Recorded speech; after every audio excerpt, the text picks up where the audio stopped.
శుభం భూయాత్. శ్రీ గురుభ్యో నమః. మిథున రాశి వారికి మార్చి 15వ తారీఖు నుండి 31వ తారీఖు వరకు ఏ విధంగా ఉన్న విషయాన్ని మనం విశేషంగా తెలుసుకోవడం ప్రయత్నం చేద్దాం. మిథున రాశి వారికి చతుర్థంలో కేతు యొక్క ప్రభావం కనిపిస్తుంది. అలాగే భాగ్యస్థానంలో కుజుడు, శని, శుక్రుడు యొక్క ప్రభావం కనబడుతుంది. రాజ్యంలో రాహు ప్లస్ బుధుడు, రవి యొక్క ప్రభావం ఉంది. లాభస్థానంలో బృహస్పతి ఉన్నాడు. అయితే మిథునానికి చతుర్థంలో ఉన్న కేతు యొక్క ప్రభావంలో తల్లిగారికి కొంచెం అనారోగ్యం కనబడే అవకాశం కనబడుతుంది. ఆర్థిక వ్యవహారానికి వచ్చినప్పుడు మటు రాజ్యంలో రాహు, బుధుడు, రవి ఉన్నాయి కాబట్టి కొంతవరకు లక్కీగా అదృష్టాంతో కూడిన ఒక ధనం వచ్చే అవకాశం ఉంటుంది. అలాగే వ్యాపారం చేసేవాళ్ళకి మాత్రం వ్యాపారంలో కొన్ని చమత్కారాలు జరిగే అవకాశం ఉంటుంది. కొత్త వ్యాపారాలు శ్రీకారం చుట్టండి, డెఫినెట్గా అందులో ఇనిషియేటివ్ చేయండి, సక్సెస్ఫుల్ ఉంటుంది. ఎందుకంటే రాజ్యంలో బుధుడు, రవి ఇద్దరు కలిసి బుధాదిత్యం అక్కడ ఉంటూ రాహు యొక్క ప్రభావం కూడా అక్కడ ఉంది కాబట్టి ఏదో ఒక మాయాధనం మీకు కూడా ప్రయత్నం చేస్తారు. ఈ రోజు ఆరంభించే ఇక్కడ బుధుడు, రవి ఉన్న సమయంలో మీరు ఏదైతే వ్యాపారం ఆరంభిస్తారో దానికి ఇనిషియల్గా మనకు పెద్ద బెనిఫిట్ కనబడిపోయినప్పుడు లాంగ్ టర్మ్లో, ఎందుకంటే రాహు అక్కడ ఆల్మోస్ట్ 1 year ఇంకా ఉంటాడు. ఉన్నప్పుడు ఏంటంటే దాంట్లో నుండి ఏదో ఒక మాయాధనం మీకు కూడా ప్రయత్నం చేస్తారు. మాయాధనం వేరు, మ్యాజిక్ మనీ వేరు, మోసపూరితమైన ధనం వేరు. సో మనం చేసిన బెనిఫిట్ రూపాయికి 2 రూపాయలు తీసుకోవడం అనేది ఒక లాభం అనుకోవచ్చు. రూపాయికి 10 రూపాయలు తీసుకుంటే మోసం చేయడం అవుతుంది. సో రెండింటికి చాలా వ్యత్యాసం ఉంది కాబట్టి డెఫినెట్గా మీ వ్యాపారంలో ఉన్నత శిఖరం చేయడానికి అవకాశం ఈ 15 రోజుల్లో మీరు చేసే ఇనిషియేటివ్ తీసుకున్న దాన్ని బట్టి ఉండే అవకాశం ఉంది. అలా ఉద్యోగస్తులు కూడాను ఒక లక్ ఫేవర్ చేసినట్టుగా ఉంటుంది. కొత్త అవకాశాలు వస్తాయి. డెఫినెట్గా వస్తే మాత్రం దాన్ని కన్సిడర్ చేయడం ప్రయత్నం చేయండి. అలాగే మనం చూస్తే ఇంపోర్ట్ ఎక్స్పోర్ట్ వ్యాపారం అనుకూలంగా కనబడుతున్నాయి. విదేశాలకు వెళ్ళి చదువుకోవాల్సిన విద్యార్థులకు మాత్రం కొంత న్యూట్రల్గానే ఉంది.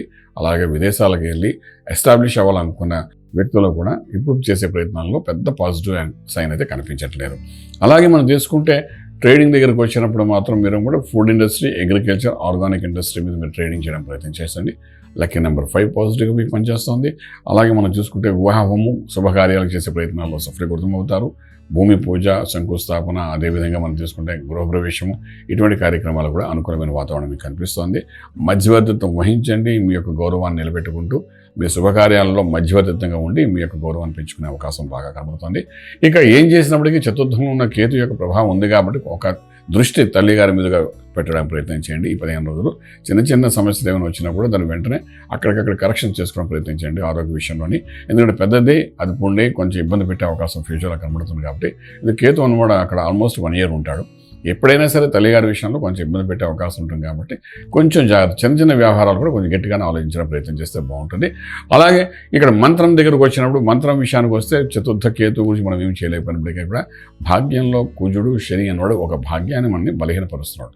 కారణం ఏంటంటే మనకు విపరీత రాజ్యం వచ్చే శుక్రుడు అక్కడే ఉన్నాడు. ఆ శుక్రుడు ఎప్పుడైతే కుజుడితో కలిసాడో శుక్రుడు యొక్క స్ట్రెంగ్త్ తగ్గిపోతున్నాడు. అదృష్టం ఇచ్చే లక్ అనేది కొంచెం బలహీనంగా ఉంటుంది కాబట్టి శుక్ర సంబంధమైన మంత్ర సాధన చేసుకోవడం చాలా అవసరం పడుతుంది. దానిని ఆ అమ్మవారి యొక్క అనుగ్రహం అంటే చండీ మంత్రాన్ని కానీ, దుర్గా సప్తశతి పారాయణం కానీ, శ్రీచక్రార్చన కానీ ఇటువంటి ఏమైనా ఈ 15 రోజుల్లో ఒకసారి చేసుకోవడం ప్రయత్నం చేయండి. దీనివల్ల కొంత మనకు రావాల్సిన అదృష్టం ఏదైతే బలహీనపడకుండా అది మన చేతికి అందేటట్టుగా జరుగుతుంది. రాజమార్గంలో రాజ్యం పొందగలుగుతారు. శుభం భూయాత్. ఈ వీడియో మీకు నచ్చినట్లయితే మీ మిత్రులకు షేర్ చేయండి. అలాగే మా ఛానల్ను సబ్స్క్రైబ్ చేయడం మర్చిపోవద్దు. Thank you.